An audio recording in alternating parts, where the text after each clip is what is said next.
Bueno, en este episodio vamos a hablar sobre la obesidad, pero claramente desde el psicoanálisis y no desde la medicina, por lo tanto vamos a tomar otros parámetros para definir a la obesidad y lo vamos a tratar más desde la subjetividad de cada uno.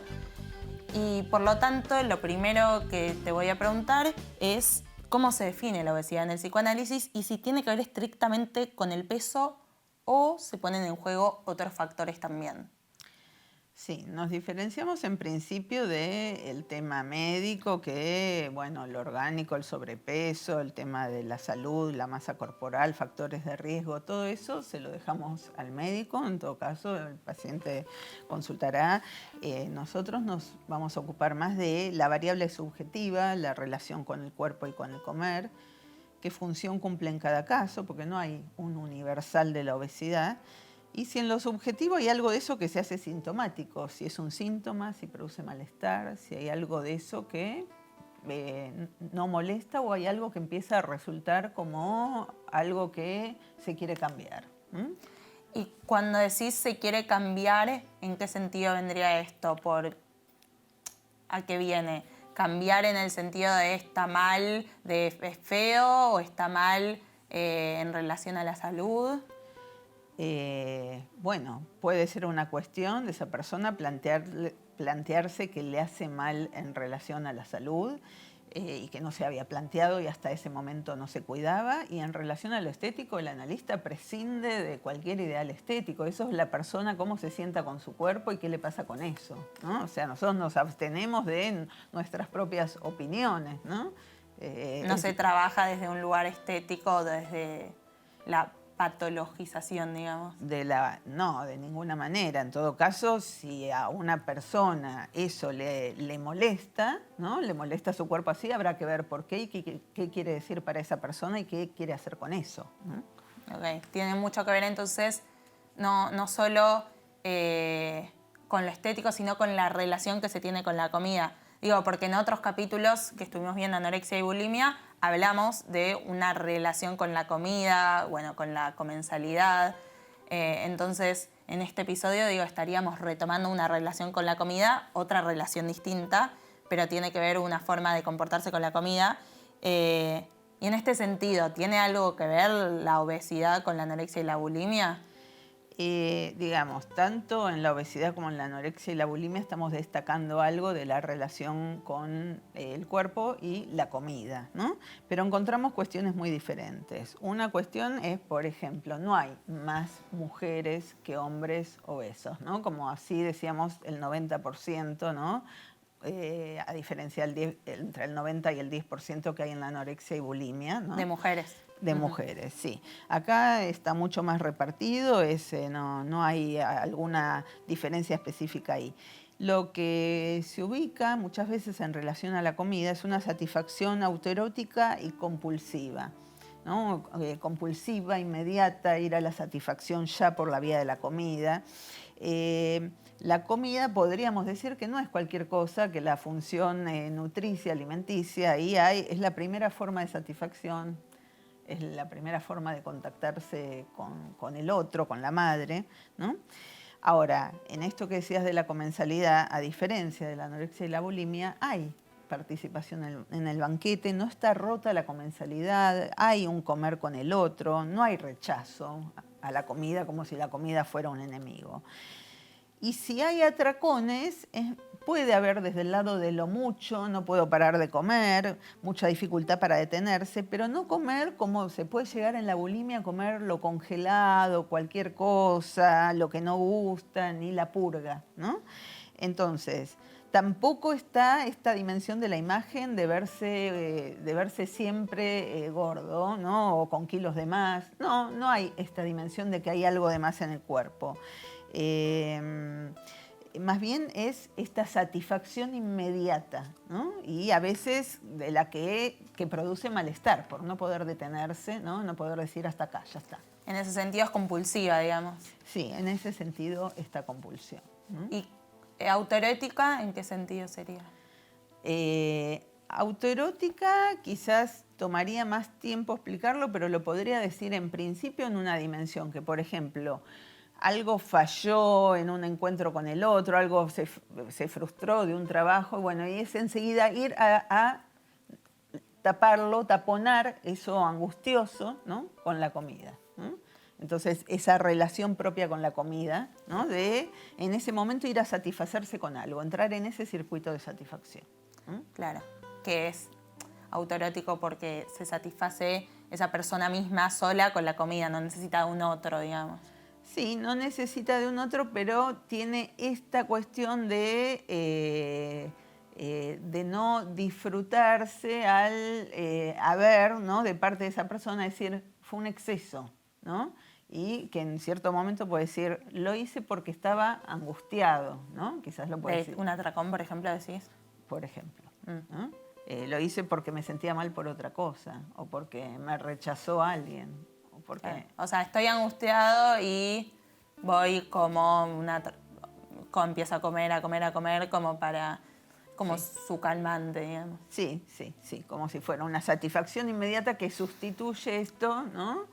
De algo que produjo alguna falta, alguna angustia. Pero entonces, ¿se come sin placer en la obesidad? Suele haber un gusto en el comer, por eso digo satisfacción inmediata, pero es una satisfacción que produce algo de bienestar, porque no es en general, no elijo la comida, sí, como lo que me gusta, elijo lo que me gusta, pero quizás es como mucho.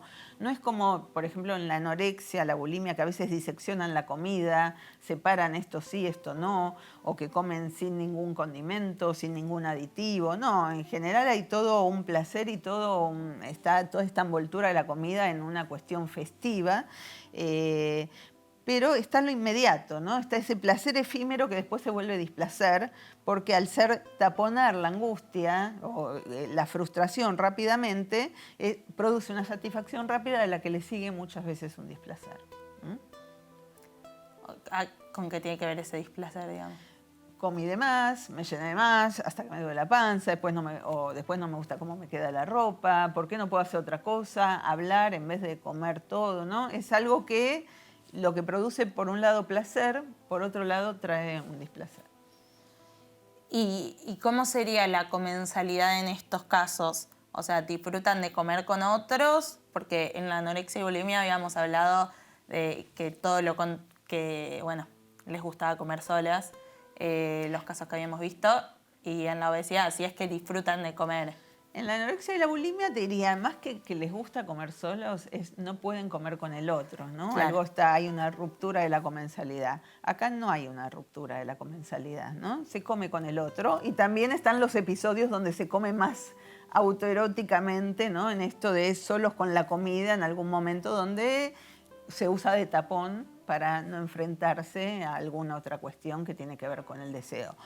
Pero también disfrutan del banquete y muchas veces ese banquete hasta, ¿no? Es muy importante. En su relación con los otros. Sí, su relación con los otros y reunirse con los otros solo para comer, o sea, por eso la comensalidad está en juego. ¿Cómo se relaciona la obesidad con esta época moderna y la sociedad de consumo? Porque, bueno, comida, acá que hay comida que sobra la comida, no todos tienen para comer, pero de todos modos hay un montón de comida.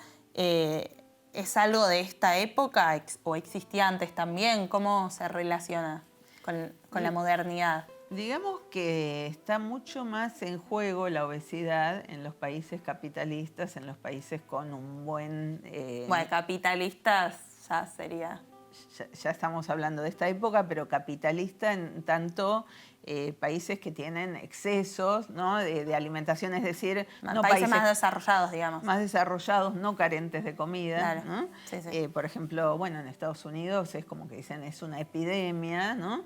Y en esta globalización, que muchas cuestiones se hacen más mundiales, pero entre los países donde hay comida, hasta se acuñó un término de globesidad, ¿no? Entre la globalización y la obesidad, ¿no? Que, bueno, sí, el consumo, en este caso de comida, ¿no? Entonces, la obesidad como una epidemia también de la globalización, del capitalismo, ¿no? Sí, claro, o sea, varios de los síntomas que estuvimos viendo hasta ahora son actuales de esta época, mismo la anorexia y bulimia habíamos visto que son síntomas de esta época. Pero de todos modos, igual antes de hablar de síntoma, porque te pregunto, ¿se puede hablar de síntoma? ¿Es un síntoma esto? Son síntomas, ¿no? Igual después si vamos a definiciones exactas de síntomas, depende desde dónde la tomemos, también tendríamos que ver qué tipo de síntomas sería anorexia y bulimia, pero lo sintomático en análisis lo ubicamos más en relación a cuando una persona eso le empieza a perturbar, a molestar, a sentir que eso no anda, que eso no quiere, que es a pesar de sí mismo le pasa. O sea, eso sería caso por caso, digamos. Eso sería el caso. A cada uno se le puede convertir en síntoma o no. Claro, porque quizás hay pacientes que durante mucho tiempo conviven con algo de la obesidad y en un momento empiezan a no tolerarlo, decir que eso les molesta, que no quieren eso. Una mujer, ¿no? Durante sus años en que estaba con obesidad, ella decía que ella consumía todo, incluso consumía hombres, ¿no? Que siempre era uno más, y nadie hacía diferencia. El uno más uno lo puede decir en relación a la adicción. En la adicción es como si siempre fuera lo mismo, ¿no? El mismo vaso de vino, uno, o el plato de comida, uno. Y en ningún momento se dijera, bueno, son 3, ya está, suficiente. No hay como un límite. Sí, no hay un punto de freno. Hay una dificultad con poner límite. O sea, se vuelve síntoma cuando le genera malestar a alguien.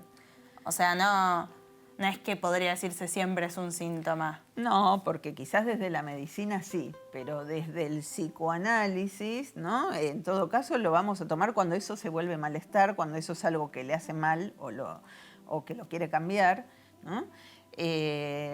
Sería, digamos, la dimensión de la subjetividad y del malestar en el síntoma es una de las dimensiones. Quizás estamos atendiendo a pacientes obesos que nos están diciendo, el médico me dice que baje de peso, que me va a hacer mal, que mi papá se murió por causas cardíacas y tenían que ver con su sobrepeso y yo no hago nada.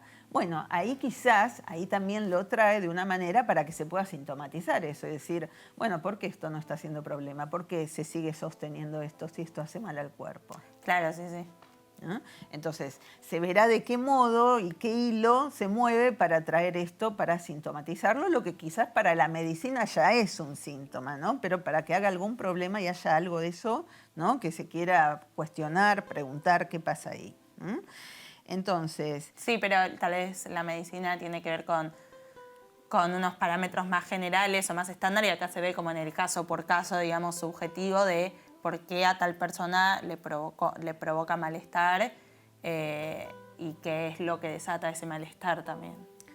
Por supuesto, se ve en el caso por caso y que puede ser algo que le afecte en relación a la relación con el comer que no le gusta o lo que le implica en relación a la sexualidad o lo que le implica en relación a su propia salud, pero que eso, bueno, vaya entrando como un malestar en el análisis, algo que se cuestione por qué está en ese circuito. Muchas veces en estos pacientes se encuentra, ¿no? Me encontré con algunos pacientes donde lo que dicen es que tienen una dificultad para decir que no y que suelen comerse las cosas, ¿no? Y en algunos pacientes surgió hasta de esta manera, me como todo lo peor, ¿no? Y ahí cuando es interrogado el me como todo lo peor, que lo decían en otro sentido, metafóricamente se ubica algo del comer que también está en comer todo el tiempo, ¿no? Y comerse cosas que no le hacen bien. O otra paciente que decía, me como todo lo que me dice. O ella dice así de la boca para afuera. Y ahí ella se da cuenta que lo que su madre dice de la boca para afuera, pero no lo hace para ella misma, ella se lo lleva de la boca para adentro. O sea que se traga un montón de cosas y se las come, ¿no? Entonces, esos momentos son de cierto hallazgo subjetivo, donde algo se ubica ahí, ¿de qué se está comiendo? ¿No? Claro. O sea, porque la comida puede ser como... No es solo simplemente la comida, sino lo que representa comerse esa comida o estar comiendo todo el tiempo. Digo, cuando ahí habla de comerse palabras de la madre. Por ejemplo, ¿no? Y una una paciente muy jovencita que decía que una cuestión de mucha dureza de la madre, ¿no? Y en relación a la alimentación y lo que había que comer y no. Y ella decía que no soportaba comer verdura. Y en un momento, ¿no? Entonces, con lo cual se la pasaba con un consumo de papas fritas, grasas, que el médico ya le venía diciendo que no podía seguir con eso, pues ya tenía, bueno, alto el colesterol, ella lo traía de esta manera, pero y a ella se ubica un cambio y un movimiento cuando ella en esto de verdura lo dice de una manera que tropieza al decirlo, ¿no? Se traba y aparece el ver dura a la madre, ¿no? Lo dura que es la madre. Ella en este ver dura puede separar y puede ubicar algo de la madre, de lo dura que la ve y de lo dura que a veces se pone ella con ella misma, y eso le produce un cambio en relación a, bueno, decidir ella cómo alimentarse, ¿no? Y empieza a transitar de otra manera la relación con el cuerpo y con la comida. Otra persona me decía, ¿no? En determinado momento, ya no estoy pensando todo el día en comer, ya no me llena tanto comer, ¿no?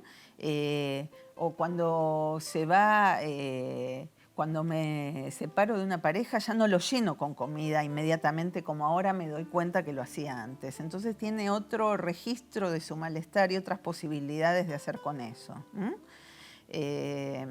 Otro paciente que decía, si me enojaba yo algo, rumiaba y ahora no mastico tanto las cosas, ahora estoy pudiendo más decir, ¿no? No me como las cosas que no me gustan del otro, ¿no? Esto como algunas frases que fui aislando, ¿no? En determinados momentos donde se produjo alguna cuestión, ¿no?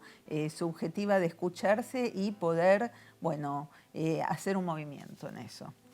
Sí, acá hablas mucho de relaciones que tienen tal vez estas personas con otros y con las palabras de otros y con distintas situaciones. Sí. O sea, la relación que tienen con la comida es trasladable a la forma que tienen de relacionarse con distintos ámbitos de la vida. Digamos, no solo tendría que ver estrictamente con una relación con la comida, sino con una relación de cómo se llevan con los otros o cómo se llevan con situaciones de la vida en general. A veces puede ser, por lo menos en ese momento de obesidad, que a veces puede ser en un tramo de la vida, ¿no? Que una paciente que decía, bueno, en ese momento que consumía de todo y también cigarrillos y también comida y también consumía hombres, ¿no? Que eran descartables, ¿no? Eran como un objeto de consumo. Pero hay algo a veces en el paciente obeso, ¿no? O la paciente obesa, de comerse todo del otro, de una complacencia exagerada, ¿no? De que le cuesta poner los límites. O, por ejemplo, algún paciente que dice, me encerré en la gordura para evitar, ¿no? Y esto lo hice después de un tiempo de trabajo, relacionarme con mi cuerpo y con la sexualidad, ¿no?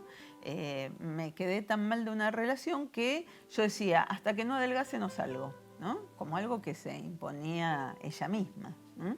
Entonces era una manera de resguardarse, de poner en juego su cuerpo sexual. Y, o sea, como que... Pero en este caso, ¿no tienen cuerpo sexual de todos modos? ¿No pueden relacionarse con la sexualidad? ¿Por qué no? Podría hacerlo. No es lo que la detiene un dato objetivo, sino como ella, ¿no? Siente, no me entra la ropa, siento que tengo un cuerpo sin forma, algo donde se le presentaba una cuestión de que era un descuido para ella. Otro paciente decía, un paciente varón, decía, tengo tanta panza que no me puedo ver el miembro. Entonces, ¿qué voy a estar con una mina así? O sea, es algo que el propio paciente se le presenta, porque hay muchísimos otros pacientes que tienen más peso y eso no les hace obstáculo a la sexualidad. Claro. Hablamos de ciertos casos, digamos. Por supuesto, siempre hablamos en singular cuando hablamos del psicoanálisis y algunas cuestiones podemos pescar que tienen que ver con algo de este tipo de síntoma, pero que sí, es en cada uno su función y de cada manera. A esta persona le funcionaba como una manera de no... de preservarse de la sexualidad, porque ella misma decía, hasta que no adelgace, no. Y este otro paciente varón que decía, claro, si la panza me lo tapa, no. Y siempre hablamos de la falta en el psicoanálisis, ¿no? Sí. Y en este caso en el que pareciera que la comida nunca falta, hasta podría decirse que sobra, pues se come de más, en exceso, en abundancia, ¿cuál es la relación de estas personas con la falta? Bueno, quizás esto que antes decía, que cuando hay una falta, no registrarla bajo el modo de llenarse es una forma, ¿no?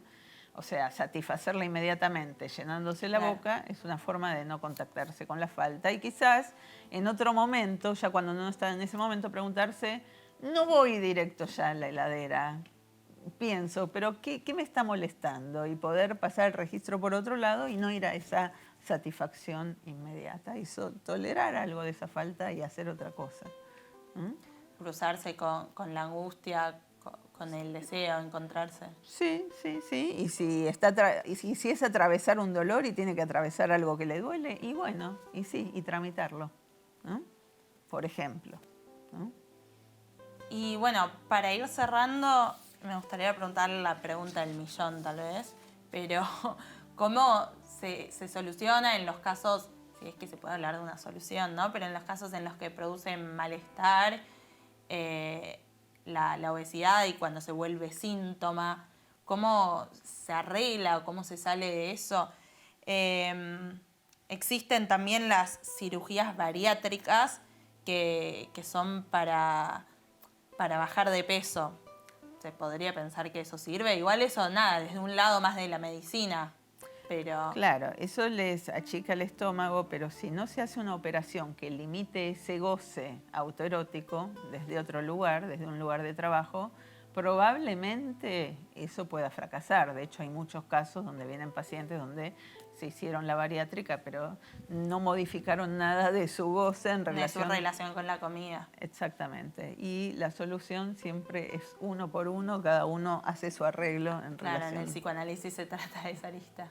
Sí, sí, que decir uno por uno es, bueno, esto artesanal que tiene el psicoanálisis, que no hay solución en serie, que va a haber que escuchar a cada sujeto de qué manera se le está jugando la relación con la comida y con el cuerpo y qué con eso.